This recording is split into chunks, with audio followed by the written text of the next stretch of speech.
It was 1944. The Second World War was still raging, but inside one quiet hotel in New Hampshire, 44 nations gathered to decide something far more powerful than peace.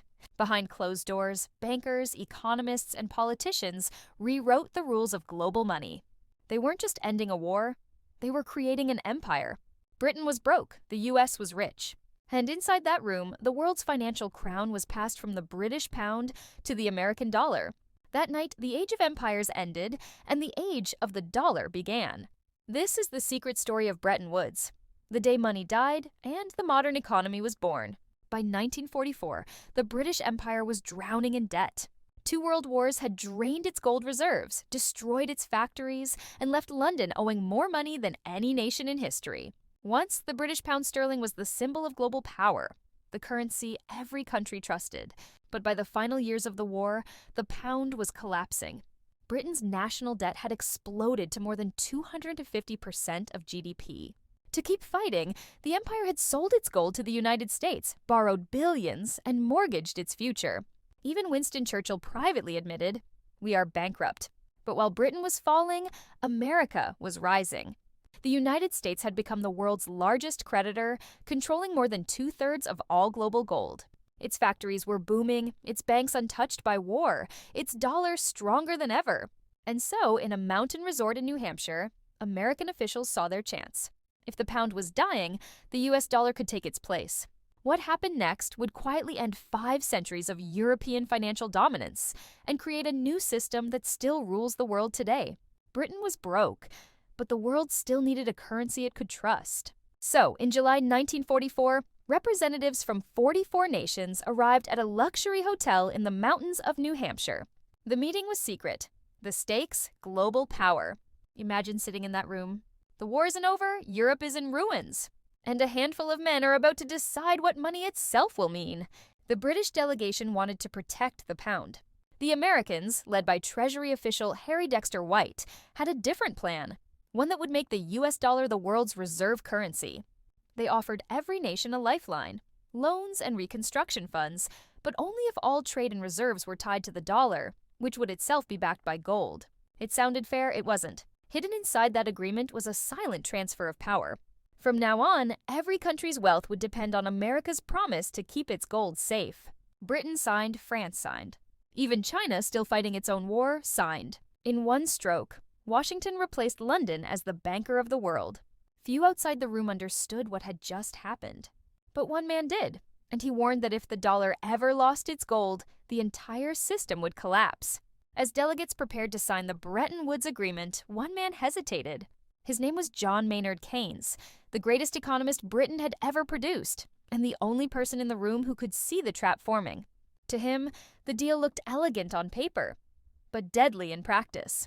A single country, the United States, would control the world's reserves, the price of gold, and the flow of credit. Keynes warned that no empire could hold that much power forever. If the dollar becomes the world's anchor, he said, then when America sneezes, everyone else will catch the cold. But Britain was desperate. It needed American loans to survive. And so, despite his warnings, Keynes was overruled.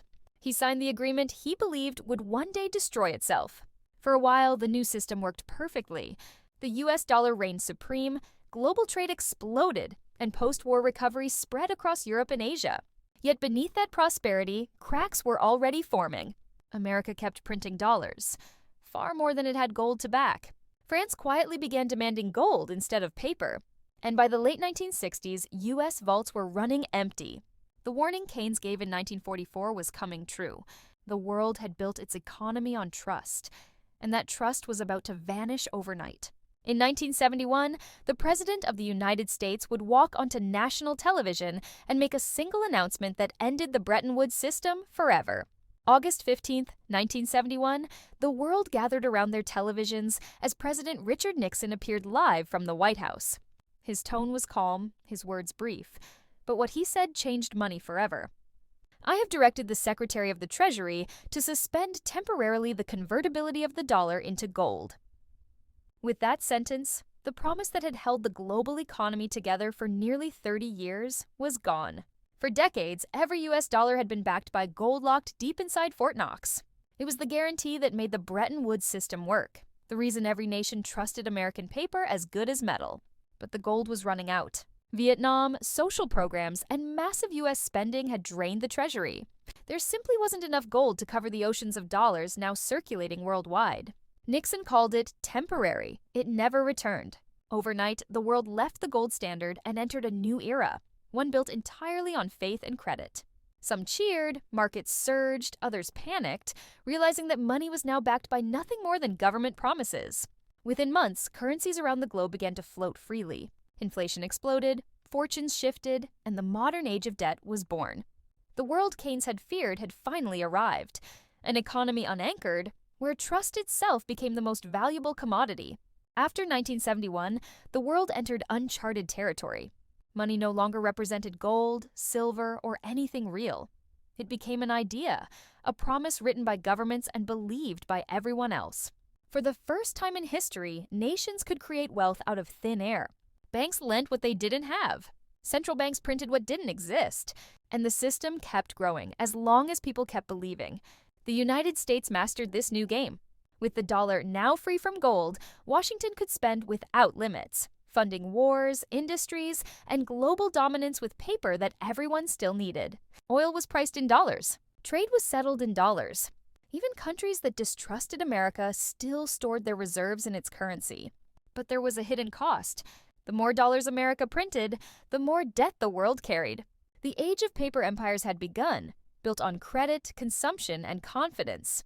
From Wall Street to Shanghai, from London to Mumbai, the value of everything, homes, wages, savings, was now tied to the movements of one currency.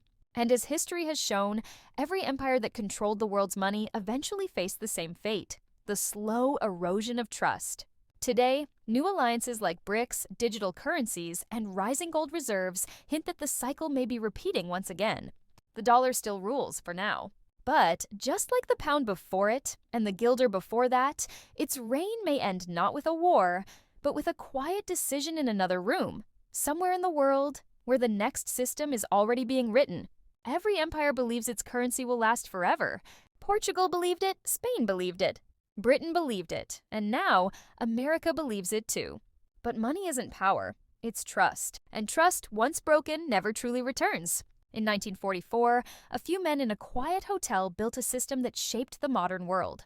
In 1971, another man on live television destroyed it with a single sentence. The story of money isn't written in gold or paper. It's written in human behavior, greed, ambition, and the illusion of control. And if history has one message, it's this: every system that rises on confidence eventually collapses under its own weight. The real question is, when the next meeting happens, who will write the rules for the new world order of money? Because the day money dies is also the day a new empire is born. Subscribe for the next story in Financial History Uncovered, where we reveal how every collapse creates the next superpower.